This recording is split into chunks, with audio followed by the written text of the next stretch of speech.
de 14, ensuite s'est transformé plus ou moins, et finalement très radicalement. Comment vous dire l'ampleur de cette enquête?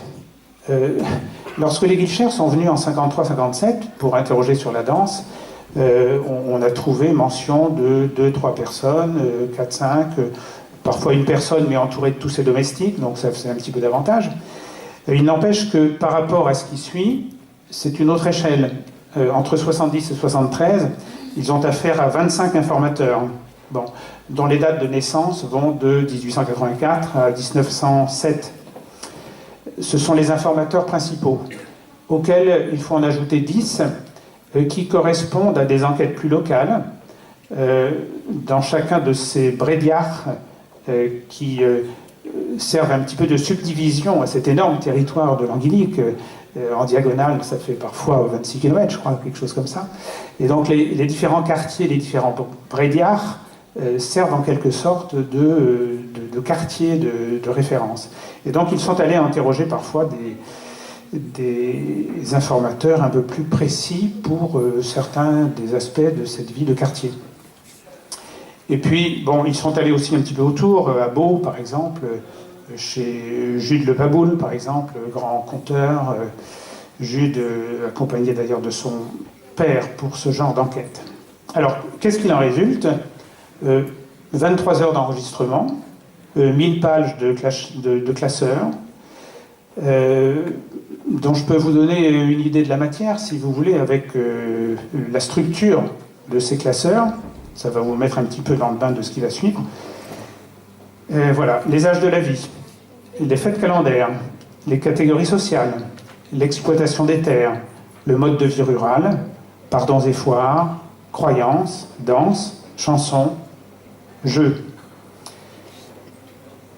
À cela, mais ça intéresse plutôt les spécialistes de la matière, on a aussi dans leur dossier différents questionnaires qui ont été employés pour orienter les entretiens. Voilà. De quoi dispose-t-on pour la suite? On dispose de tout ça, et puis on dispose aussi des conseils de Jean-Michel Guilcher, qui, né en 1914, est toujours parmi nous avec une intelligence, d'une finesse et une générosité extraordinaire.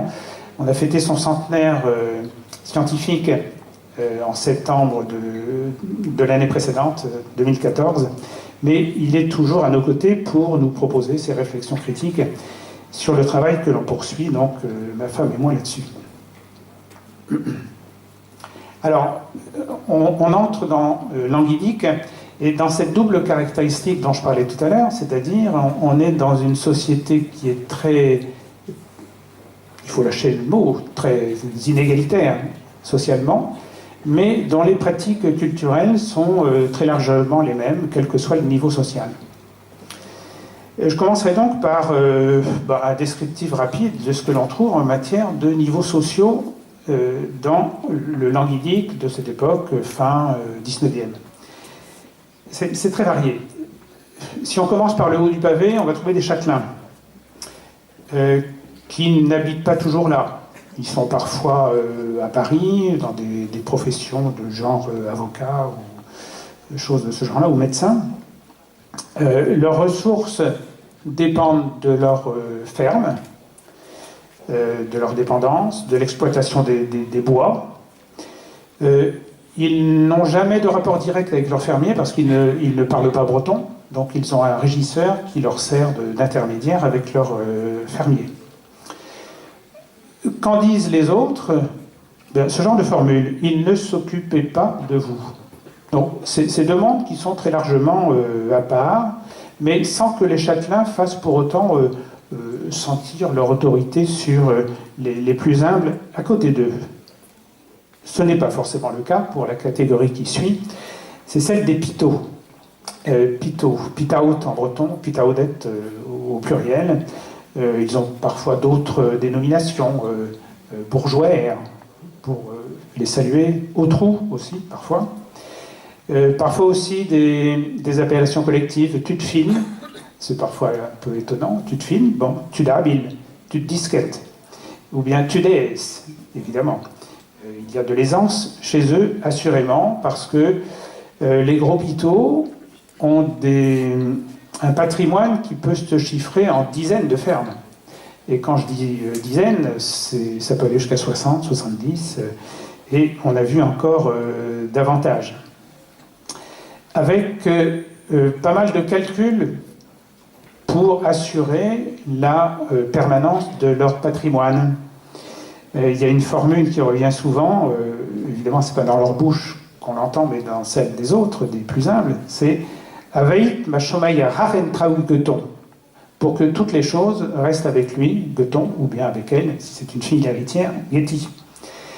Et donc, on voit souvent les mères ou les belles-mères veiller à ce qu'il n'y ait qu'un enfant et faire en sorte que les couples se séparent assez vite, enfin, au moins fassent chambre à part, pour éviter précisément que la fortune ne passe en trop de mains.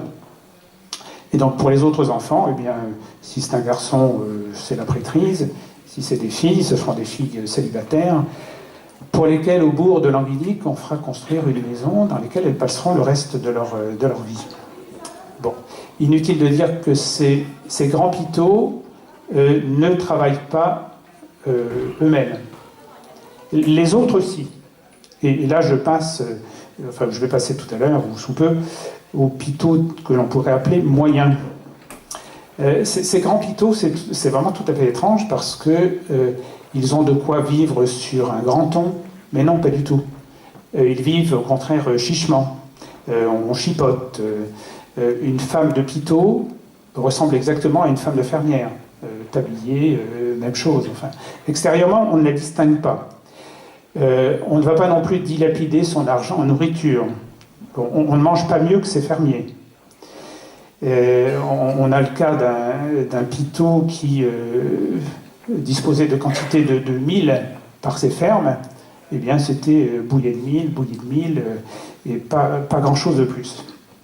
Même chose pour le vêtement. Bon, un vêtement très, très modeste, si ce n'est pour les fêtes, où là, il s'agit de bien montrer qu'on est d'un rang supérieur, et on va faire apparaître velours et belles coiffes brodées, etc.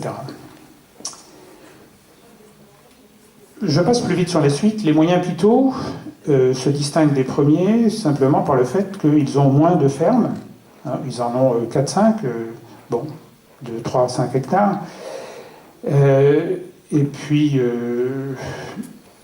ils travaillent, à la différence des précédents. Là, on continue à descendre dans les hiérarchies. Ensuite, il y a des paysans qui sont propriétaires d'une seule ferme. Alors, de taille variable, une vingtaine d'hectares pour les plus grandes, 7-8 pour les plus petites, disons, une moyenne aux alentours de 10-15. Qu'est-ce que ça donne comme nombre de vaches? 7-12 vaches pour les moyennes, 1 ou 2 cochons, 2 hommes pour faire tourner le tout. On descend d'un cran, on tombe sur les fermiers.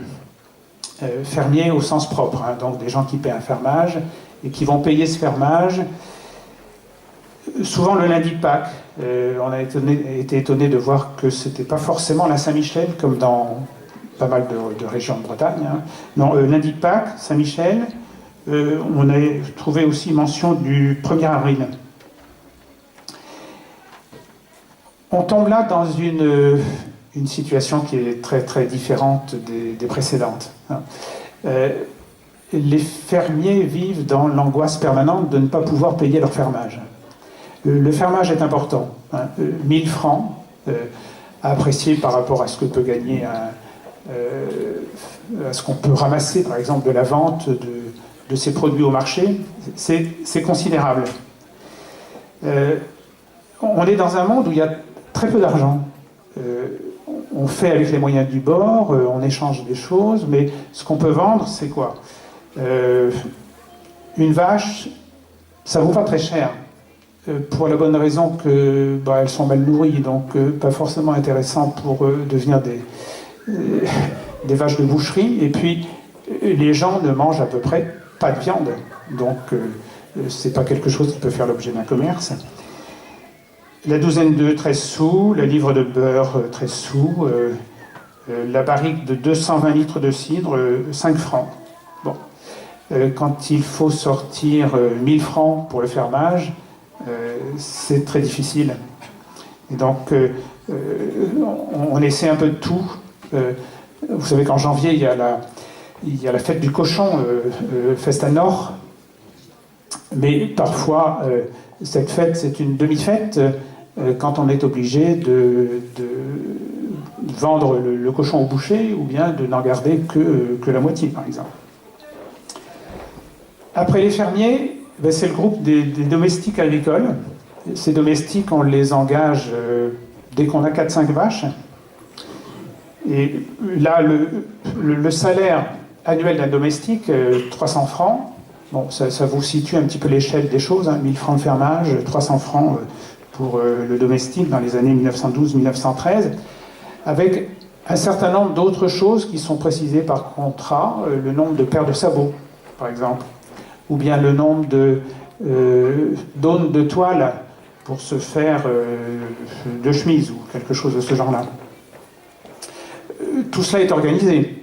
Il y a des foires au gage, à des dates différentes selon les communes. Languidic, c'est le 1er mars. Hennebons, c'est un peu avant, c'est le 17 janvier. Dernier niveau, les journaliers. Et là, on atteint un stade vraiment de difficulté d'existence extrême.